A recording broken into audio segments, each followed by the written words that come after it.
welcome to Create, Inspire, Repeat. I'm Susan Gifford. I'm the Culture and Development Director here at Touchstone Merchandise Group, headquartered in Mason, Ohio. And I'm Austin Baker, our Multimedia Director. Today we're talking to disruptive visionaries about their brand stories, their inspirations, and their why. So in this podcast, we're talking with people who have created some of the most electric, dynamic, and disruptive brands out there and sharing with you what makes them awesome. We hope you're inspired, activated, and have something to take back to your fellow visionaries and talk about, brainstorm about. So Austin, do you like moon pies? I love moon pies. Right? So I've had moon pies a few times as a kid. And of course you pass them every time in the checkout aisle. You're like, all right, I don't need that moon pie. But you see that moon pie every time, every time. And then suddenly one day somebody shares a tweet from the moon pie Twitter account. And you're like, that's the funniest thing I have read all day. That is absurd. Oh my God. So the next time you go through the checkout, you're buying a moon pie. You are, because now they're liked. You knew them before, but now they're liked. So now you're going to try to pull the trigger. After 3 moon pies, you are hooked. And you are trusted, or you trust them as a trust company. The moon pie. And the flavoring and moon pies. It's so good. And you put a notification on that Twitter account so that every time they tweet, you get the ding and you go look and you love it. And suddenly you have built yourself the kind of relationship that just does not end. And it is so strong. It is super strong, and that's why we're talking to Mark Perone from Rethink Revenue. He's all about connecting brands like moon pies to consumers and customers like us. Yes, so Mark Perone talked to us here at Touchstone about a year ago about the way we were approaching our new business, our business development, our new possible customers, our cold calling. And he gave us a different perspective, and we're going to find out more about that from Mark Perone of Rethink Revenue today. So, when did you have that light bulb moment about Rethink Revenue, and how did you create a brand out of that? So, funny you should say light bulb. That is actually my logo. It's a light bulb and a keyhole at the same time. It is also 2 R's back to back and a P in the middle. So you've got Rethink Revenue, my last name in there, a light bulb and a keyhole all at the same time. Just so you know. Rethink Revenue came from actually an idea that I had about rolling up a bunch of technology at the same time. This is when I was learning about how the internet works. A lot of us know how to use the internet, but getting behind the scenes to understand what an algorithm is, back when the algorithm was really being developed, is when I came to this conclusion that everybody goes to businesses, everyone owns businesses, everyone uses the internet. Not everybody knows how the internet works. Like, how is that connection allowing me to have this video and audio back and forth with other humans, right? I'm looking at my computer, but there are other humans on the other end of it, right? So when I got involved with this brick paver company that was actually digitizing its business before that industry went digital, we started figuring out a bunch of stuff. And one of the things with me is that I've got this weird right hand, left hand thing going on where I'm like confused in the middle. And a lot of my thoughts come from looking at things from a perspective that's natural for me, but unnatural for other people. So the brand itself, Rethink, was something that I was touching on, and I had a whole list. I had like probably 40 different things that I was trying to figure out in it. And for me, touching on revenue was really important because I always have sold things, and I've sold them in volume or I've sold them at a high profit margin, so much so that every company I've ever worked at, I've set a sales record in one of those 2 categories. So our unique value proposition is that we identify accountability between divisions of labor. And again, this goes back to my construction background. This is really weird how this works. So when you go on a job site and you are building a patio out of brick pavers, okay? There's a series of things that have to happen before you can actually put the patio down, right? Yeah. You've got to take out the old patio. You've got to dig a hole deeper down to the freeze mark. And then you got to backfill that with some kind of strata that binds itself, right? So the idea of divisions of labor in marketing and sales to me is very distinct. What I want to do is I want to assign accountability so that we can get results that are consistent every single time. By separating it that way, and the way we do it is known, liked, trusted. We've all heard known, liked, and trusted. That's nothing new, right? But applying it to divisions of labor is very unique, because marketers don't think of themselves as laborers, and salespeople don't either. They're above that, right? Oh, I'm not a blue collar person. But that's what we're doing. We're just really mining information. We're stacking it in some kind of encasement, and then we're passing it on to another very specific job for them to do something else. So what we do is we bring in information in the form of contacts. 0-point selling means 3 things: first name, last name, and zip code, or city and state. That's all we need to get started. All right.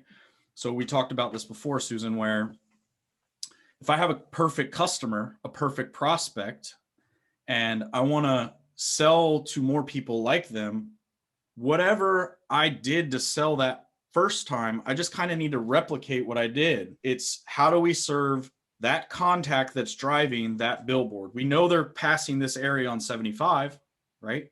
Mm-hmm. People drive up and down that all the time. People that are heading from north or from south to north on 70, this 6-7. So 75 is a state route in through Dayton, just so we're clear, in Cincinnati, depending on who is listening to this, right? So if we figure out who's traveling in that corridor, but the businesses that are north and south, we can kind of figure out how that information is going to be consumed, and then complement it with other marketing channels as they pass through that geolocation. Yeah. So with this, you sort of doing this marketing aspect, what roadblocks or challenges have you come across trying to help your customers get to their audience? I'm going to go with 2 roadblocks, actually. And one is the pre-roadblock to my customers. It's not that simple. So the first level of resistance there for me, the first roadblock is my message should not be this easy. So once I prove that, the next thing is depending on your vertical, depending on the market that you're trying to serve, the information needs to be available, and we have to find a source for it. Okay. So this is a really interesting concept, and I'm gonna give away a couple little secrets here. So first of all, if we're looking B2B, LinkedIn's where it's at. 700 million people on that platform. Not that big compared to Facebook, which is 2.6 billion people. But if I source my information from LinkedIn, and you're on LinkedIn, and I find you on Facebook, seems like that's a match made in heaven. Second roadblock. This is the second one. Asset or information is not an asset. Okay, it's not. Well, let me ask you a question. If you were able to put every single person that you could ever sell to into a database today, and remember, 0-point selling is a real thing in this world, right? So I don't have to prove this. This is how my business works, right? So if I was able to take a career of people that we sell to, the lifetime of a business that's going to be sold to, and put them in a database tomorrow, how much more will you sell when your message hits them sooner rather than in 10 years? Yeah. Right? That's the concept behind this. Seek everyone that you'll ever sell to, define your entire market. And here's the kicker for owners of companies. If you go to sell and you have your entire market share in a database that you haven't hit yet, you can prove that they're just like everyone else. How much more do you think that business is worth now? Yeah. Right. Right. Exactly. If you can't say this with certainty, right? Every single person you could ever sell to is in a database, but you get it. Like, when I come on with companies, a lot of times they only have a few thousand people in their database at most. Mm-hmm. When I'm finished with them, they could have hundreds of thousands of people in there. Where do you think this mindset came from that we have to have tons of data about a person to target them? Like you're saying, we need first name, last name, and location, either a zip code or a city and state. But where did this mindset come from that we have to collect all this data about somebody in order to target them? So we do need to collect the data. I'm just sequencing it. Okay. So It's better if you know the tastes of someone. Like the examples I've used with some of my customers was, if they drive a Corvette and they smoke cigars, put that in your advertising. How often do you answer the phone call that says spam on your cell phone? Never. Mm-hmm. But you get that call, don't you? Yeah. Oh yeah. Somebody sold that service as I can call 150 people a day for you, right? Well, how many of those people are going to pick up? I don't know. We don't know, but we can call them. So the misconception around the data starts with having it and needing to use it. Just because you can doesn't mean you have to. That's not the way that works. If you sequence and categorize your list, this is where CRM becomes very, very important. You've got to label things as you can influence them. Okay, so the target, your messaging needs to be, hi, I'm Mark Perone. Do I need to say, when we started this call, Susan, hey, I'm Mark Perone with Rethink Revenue? No, you're on a different list. You're on a prospect list. I've developed, I've developed a relationship with you to the point where I don't need to start introducing myself at the beginning, right? I can start with the last conversation we had because we've gone through a known like trusted model, and however you view that, like that's what it is. So the data that we have needs to be categorized correctly. And a lot of people just look at information as either not valuable because why do I need all this? Or they don't emphasize the right things at the right times. That's where the misconception comes from. So these people who focus on data and not necessarily the funnel tactic you're talking about of figuring out exactly who your audience is, what advice would you give them? And then on the flip side, what advice would you give to a business who feel like they've stalled out, they really aren't growing like they should be? That might be two questions, but go ahead and try to answer them. Within the same breath, let's be clear here. Funnel is different than pipeline. Yeah. Okay. We view things in funnels, the new term for it, marketing funnels from the data driven kind of perspective where it's not necessarily top of funnel, bottom of funnel. It's more like on an angle and it gains velocity as it moves into the pipeline. It's important to understand how your business is going to use it, right? And how to implement the system. Stalling out is really interesting because the way that I feel about it is at a certain point when you get good enough with the 0-point model, you can turn up and turn down. Like if you get in a sweet spot where your profitability is really high and your volume's right and all your people are as busy as they need to be, you really can stop. Stalling out around this concept is really about not developing a good strategy for your business. It's staying tactical, right? A lot of people get frustrated with Facebook and why am I even doing LinkedIn? And what is this email? This is all so hard.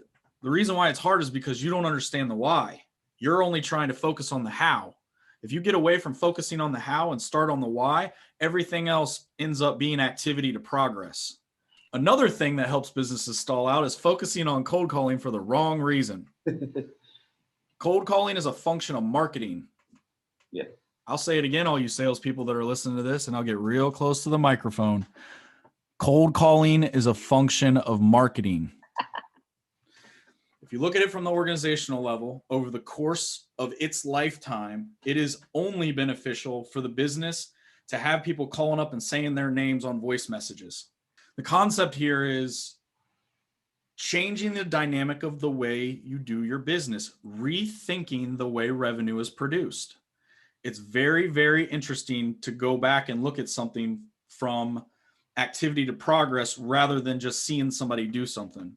If a company put a 10,000 person list in a database and then started watching that list to see who goes across your website, I'm certainly making some phone calls when I see somebody pop up on the web. Jim Smith went across the website.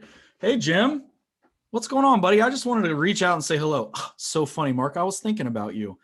The hell you say? What were you thinking about? And then the conversation starts just like that. So companies think boots to asses. We got boots, they got asses. I'm putting my boot in his so that he can move forward, right? That's not the way it works now. It's better for a salesperson to not be an administrator. And again, lazy salesperson. I don't want to put first name, last name, LinkedIn profile, address, phone number, email, all of the things that I got to fill out for contact information. I want that in a system already for me. So if I go pull a list of 10,000 influencers in the video game world and put them in a database and I say, hey, here's a list I just made for you, Mark. Every single time you get somebody to engage with you, you can put your name on that account. If we close it, it's going to be yours, but you had to have a reason to put your name on the account. I'll probably make some contacts. I'll show some activity on that list. It gives me a division of labor that I can focus on and shovel my rocks into somebody else's wheelbarrow. Yeah. Right? Yeah, so everybody out there is going, get me a piece of this. What do they need to do to get a hold of you? And so that you can become liked and then trusted with them, because now you're known. So how can people move to the next pipeline with you? So my YouTube channel, Rethink Revenue. Reach out and connect with me on LinkedIn. I'm very big on that platform for a number of reasons. And then my Facebook page, which I don't really believe in Facebook that much on the organic side, just so we're clear. Like, I only believe in the paid side, which is crazy. Any of those courses. So thank you, Mark, for spending time with us. It was really cool to hear from you again. We actually worked with him last year as Touchstone the company, and so I heard a lot of the stuff he's been through. The big one was the pipeline method of focusing on figuring out who your audience is, but then having pipelines set up so that they can follow this sort of trail throughout what Touchstone is. And that's something I know Andrew's still doing stuff with it to sort of get audiences and potential clients to go through this pipeline. It's through social ads, then we email them, and then we start to talk to them over the phone. That's a big thing Mark goes over, and I think that he explained that a lot during this interview. He really did. I think it's important to understand that there are different places that your potential clients might get on that pipeline. So those would be the funnels, right? Mm-hmm. Yep. Funnels to get on there. So once you start looking at revenue in a new way, in this kind of simpler way, and you get rid of some of those, what Mark might consider a misguided preconception about how to handle new business, it's hard to tell where you can go. It's pretty awesome. So if you now know Mark and you like him, and you could see yourself trusting him in the future, you can get a hold of him. And if you like this podcast and have ideas about who else you might want to have with us, you can check us out on YouTube. Just look for Create, Inspire, Repeat. This is going to be episode 3. And leave your suggestions there. Or if you're thinking even simpler than Mark, we'd like to know your insight too. What is your reaction to what Mark had to say with us today? Yeah, and then while you're there on YouTube, or if you want to listen to the audio version, go ahead, rate, review, and subscribe anywhere you listen to our podcast. As always, to find out more about Touchstone, visit tmgids.com. Go on Facebook. That's the organic side. The organic side. Go to look us up on TMG Ideas there, or take a look behind the scenes and see what the employees and the culture is up to here at Touchstone Life on Instagram. All right. Thanks for listening to Create, Inspire, Repeat.